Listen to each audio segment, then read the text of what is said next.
Hey, hope everyone's having a fantastic day. Today's video is how to stay fit without counting calories.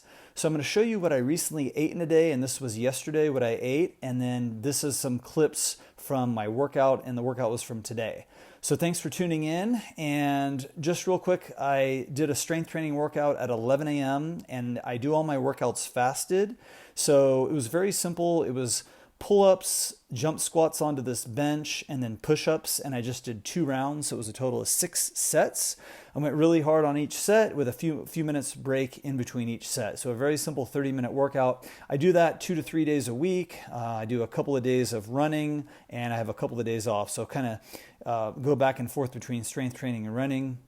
And that's how my workouts go, very simple. So if you're wanting to stay fit without counting calories, make sure you're doing regular strength training, regular cardio, and then focus your diet on high water rich fiber foods like fruits and vegetables, salads, things like that. So that's what I do. And like I said, I'm going to show you what I recently ate in a day. I do fast throughout the morning. I drink water throughout the morning, and I break my fast around 12 or 1 p.m. So I had my first meal at around 12:30 p.m. and this was a big smoothie. It had 2 dates, it had 2 cups of frozen blueberries, 6 frozen ripe bananas, and I do freeze them with the peel on. And what I do is I throw them in a tub of hot water for about 4 minutes so they thaw out and they easily slip into the smoothie, and I like the consistency of that. Also had about a cup or 2 of coconut water.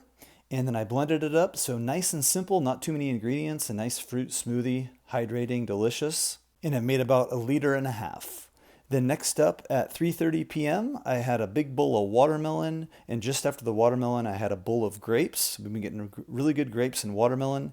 And then at 5:30 p.m., I made a salad. It had greens, cucumber, avocado, tomato, apple, and carrots. Then I finished it off at 7 p.m. I had some slow cooker vegan tikka masala, which had tofu and veggies in it, over rice with garlic naan, and I had 2 bowls of that. And then I had a little bit of dark chocolate for dessert after that. So thanks for watching. Make sure you check out my plant-based recipe ebook. It's in the description box below the video. I have some delicious recipes I eat regularly. Make sure you subscribe for more videos. Give me a thumbs up or thumbs down. Leave me a comment. Let me know what you think. Hope everyone has a great day, and we'll talk to you soon. Bye-bye.